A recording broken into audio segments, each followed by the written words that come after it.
y'all, it's Amanda and this is my Texas Zone 8 garden, and today we are outside. We're going to be working in the shade garden and we're going to be planting 4 new varieties of plants in the shade garden. So let's get out of the hot sun and head on in.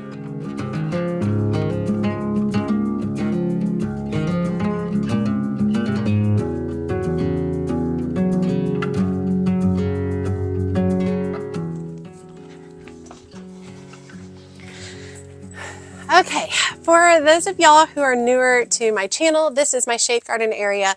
I live in just your typical suburban cookie cutter neighborhood. Like, you know, every 4th house is exactly the same. And we have those weird gap side yards where nothing grows because it's too shady or the drainage is poor. There's just all kinds of issues. So I decided to take my kind of odd little side yard area and I turned it into a shaded area. Shaded garden, and I did that by basically installing a shade tarp over top, an entrance that we just came through, and then really just working to really curate specific items for this space. This space is really a peaceful space for me. I love coming out here. I get excited when it's time to film out here. Just because I love working in this space. And like today it's hot, it's in the 80s and I'm out here and it's not too bad at all. So really enjoying this space. But what we're going to do today is we're going to be talking through 4 different varieties of new plants that we're going to be incorporating into the shade garden. Some of them I have purchased and some of them I have grown from either seed or bare roots. Okay, so what I'm going to do is I'm going to start by talking about the general type of plant, and then once I actually find a location and start planting it into the actual shade garden, I'm going to talk to you about the specifics of that particular variety. So the first type of plant that we're going to be doing is called Astilbe. Now I have grown Astilbe in the past and struggled with it, and I had purchased it from a local a local garden center, and it really kind of struggled. And then after more research, I realized that Astilbe in my area goes dormant during the summer, like it dies all the way back, and then it grows back when the weather's cooler. I didn't realize that. Now I know. So Astilbe plants tend to be pretty expensive. So for this particular ones, I've started 2 different varieties from bare root, which was very cost effective. Now it is considered a perennial and it's hardy in zones 3 through 8. It blooms mid-summers and like these really lacy plumy blooms, which are gorgeous. It prefers partial to full shade, but in northern climates they can handle a little bit more sun. And then we plant in the spring in cool, moist soil, and you want to plant it with a lot of compost and fertilizer because it does like rich organic soil. Almost all of these shade plants are forest type plants. They're things that would have grown under the canopy of trees, and these trees would have dropped leaves, and then the soil would have been just really rich with lots of organic fertile material. So it's really important to make sure that each of these shade plants is planted with some really good organic matter. Now for the next one, we have bleeding hearts, and I grew one from this one right here. I grew from bare root, and this one right here was purchased from Garden Crossings. And bleeding heart is also known as Dicentra. It's a very old-fashioned perennial, which I love old-fashioned plants. I love the look of them. It's known for graceful arching stems with heart-shaped blooms on them, which are great. They are spring blooming, and I think I've already missed the window for these. So I don't know if I'm going to see any blooms from this year. These also die back when it's hot outside. So that's something for me to remember now that I've done more research, have a better understanding of both this one and Astilbe. I know that when they die back in the summer, I don't have to freak out. They prefer partial shade, but they will not flower in really deep shade. So I'm going to be putting these in a location where they're going to get a little bit of sun. And they are hardy zones 2 through 9, and they need lots of organic matter in the soil. Okay, the next variety the next type of plant we're going to be growing is Lamium, also known as dead nettle, and I purchased this from Garden Crossings. It is a hardy, showy ground cover to crowd out weeds, which which y'all know I'm all about. I don't like to see the soil. I want things to be crowded out so you can't see it at all. It can be considered aggressive. It's grown through rhizomes, so you can dig up the rhizomes, divide them and move them to other places, or discard them. If you leave it unchecked, it can go crazy. So it's not plant it and forget it unless you really want it to take over a lot of space. It prefers partial to full sun, rich soil with really good drainage, and like I said, it's grown by rhizomes. So this is something that I'm hoping that over the years I can divide it and move it to other portions of my garden. And then the last variety today is Pulmonaria, and it's also known as lungwort. And this particular one I purchased from Garden Crossings as well. It is low growing with fuzzy speckled leaves. The flower stalks can get up to 18 inches tall. Pulmonaria is grown in partial to full shade. It is hardy zones 3 through 8. Loves the rich organic soil, but doesn't like a lot, or doesn't like to compete for nutrients. So you don't want to put it with a bunch of other stuff. Like if you plant it under trees, you want to make sure that it's getting enough water, enough nutrients, so it doesn't have to battle the tree for that. And it's not a heavy feeder. So that one, I'm not going to put any fertilizer with it. I'm just going to put compost with it. And they also go dormant during the hot summers. So really good information. Three of these types of plants go dormant during the summer. So it's a little bit different. And I hope I remember that when the summer comes and it's July and we're on day 35 of 100 degrees plus, I hope I remember that it that it went dormant. So, but let me go ahead and show you where all we're going to plant these in the shade garden. Okay, the first little area when we're working in is this container right here. And this container was on my front porch not too long ago, truthfully. And yes, I know I'm just dumping the soil back here in the corner. It's fine. It's fine. Everything's fine. And it does struggle with some drainage. So I've actually added additional holes over the years to it. I don't actually know what this container was for. It's an antique container that I bought in Luckett's, Virginia, a few years ago. And I've really enjoyed having it over the years because I like unique containers. So, but yeah, I did have to go ahead and add some additional holes so it has better drainage. So I'm just kind of pulling out the plants that were here in the past. Now this is not currently set up to drip, so I will do that today, getting it set up to drip. In fact, we might do that first. Okay, so for those who don't know, I have drip lines running around the whole perimeter of this shade garden so that I can punch into them at any point in time. So I've got my 1/4 inch tubing here, closed tubing that goes directly into my 1/4 inch brown tubing that has emitters, and the emitters are what allow the water to come out. So basically I put this together and I'm going to tap in to one of the pipes down low, punch this in, and then we should be good to go.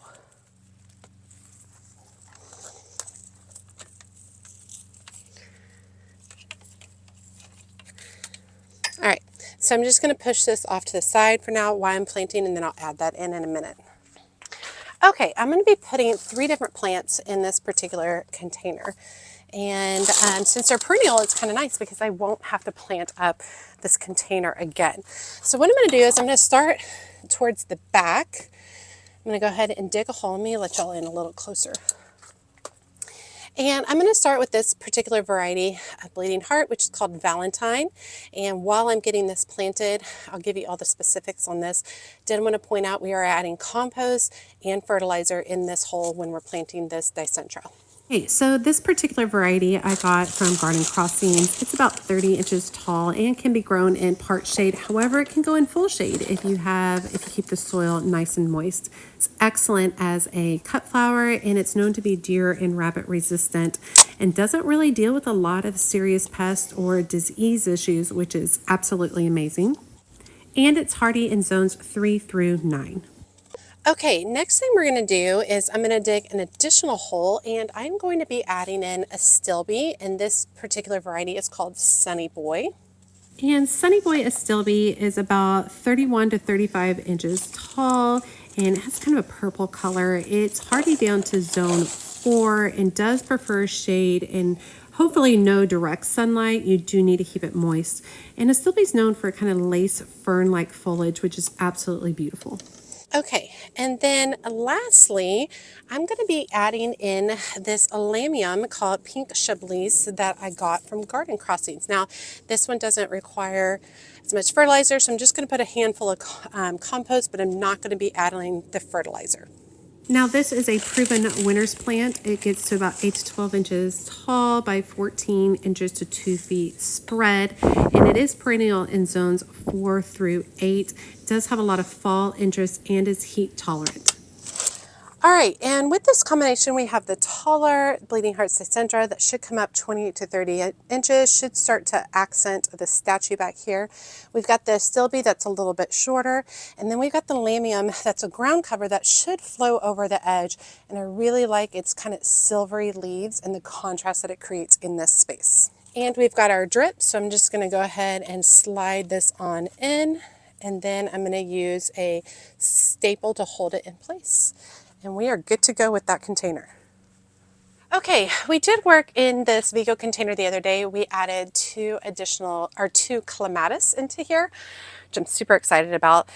This front area over here used to have a pigeonberry, but the pigeonberry never came back. So I have a hole up front here. Here's the pigeonberry. There's no growth on it. There's no growth from the roots. There's nothing going on. So right here, I think is where I'm going to put the Luminaria. Now, I already have a drip set coming this direction, so I'm going to go ahead and move that out of the way. I think I said Luminaria. I meant Pulmonaria. And this particular Pulmonaria is called Pinkadot. And so while I'm planting it, I'll go ahead and give you the specs on this particular plant. Now this plant is also a proven winner's. Its height is about 16 to 18 inches tall and spread is about 22 to 24 inches wide. It is hardy in zones 3 through 9, excellent for bees and hummingbird, and is considered resistant to deer and rabbits. And it kind of has like this green foliage with silver spots on it. That's just absolutely lovely and so unique. And it does die back during the summer, which is important to remember, so you're not like me and think that it died and dig it up and get rid of it. Well, let's not do that. It can be used as cut flowers, but truthfully, it doesn't really get tall enough to be used as an actual cut flower, but just beautiful, absolutely beautiful blooms. I think that adds some really great contrast, that kind of silvery speckled look with these other ones behind it. This right here is an oak leaf hydrangea that I'm going to be training up into almost a tree format. So it's going to go actually high up in here, and then everything underneath it will be open. And then we do have a hellebore over here, statue tucked back in, some hoot and coral bells. Really, really pretty. Love the look of it. Now, I do want to point out and remind you all that for those of you who are new, my gardening style is to cover all the soil. I don't want to see the soil. So I definitely overstuff all my containers. So I'm going to be working in, with that being said, I'm going to be working in this Bleeding Heart Pink right here in the center as this a beautiful kind of showpiece in the spring, and then it should die back in the summer, so you won't really see it. So all of these other plants around it will overtake it, which I think will work really, really nice. I grew this one from bare root, so I'm going to be adding compost and fertilizer into the hole, and I'll tell you all the specifics on this Bleeding Heart Pink.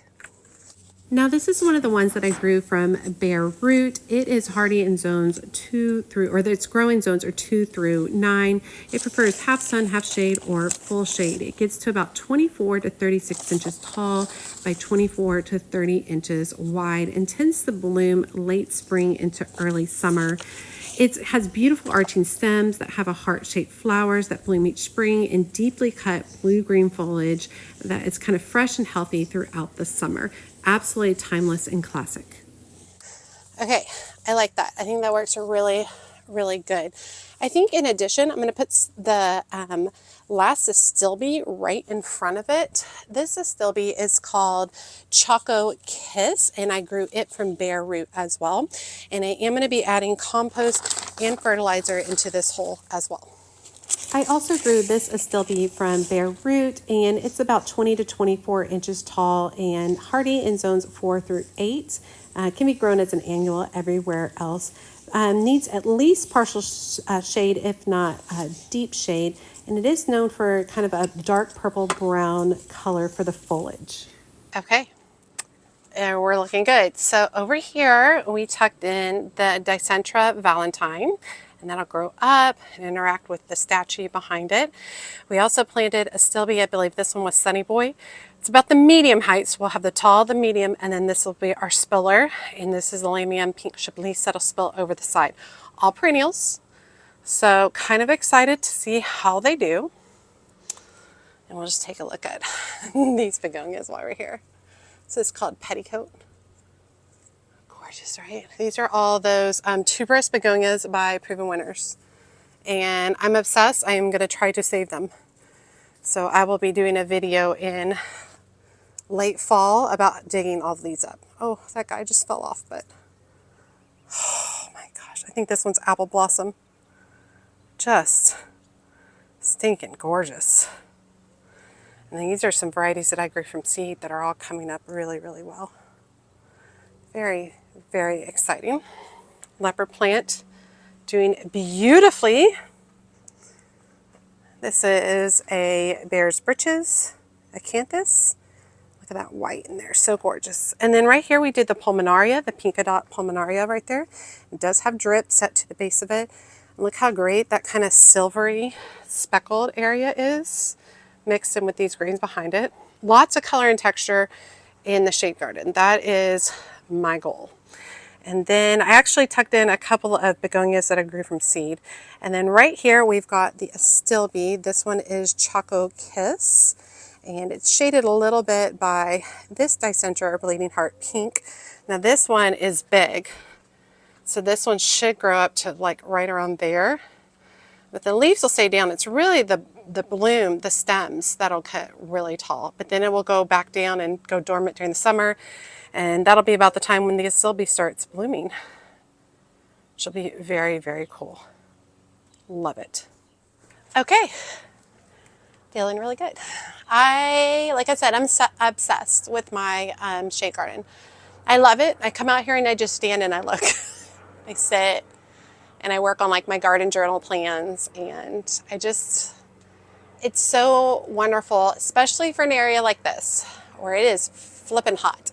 Like we're April and I am just dripping with sweat. So come June, July, and then August is the most brutal.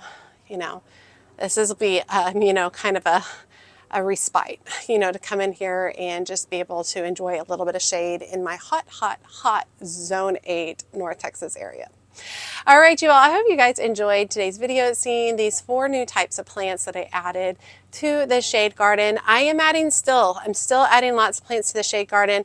I grew a whole lot from root and seed, bare root and seed, to save on cost so that I could do this, so that I could come in here and really start filling things in and allow things to continue to mature over the years. I'm really excited. It's all about texture and it's all about color in this space. And when I say color, I don't necessarily mean like bright colors like with the begonias. Shades of greens and silvers and plums and reds and all those kind of colors, and lots of interesting textures with the foliage. All right, as always, make sure you like, comment, and subscribe to the channel. Every time you like and comment, it grows the channel so much. Let me know which particular variety plant that I planted today that you really like, or if you happen to grow any of these in your garden and what your experience has been with them. And be sure to check me out on my social media outlets, including Facebook, Instagram, and TikTok. As always, she's a mad gardener or decorator or anything else that she wants to be. Thanks, y'all.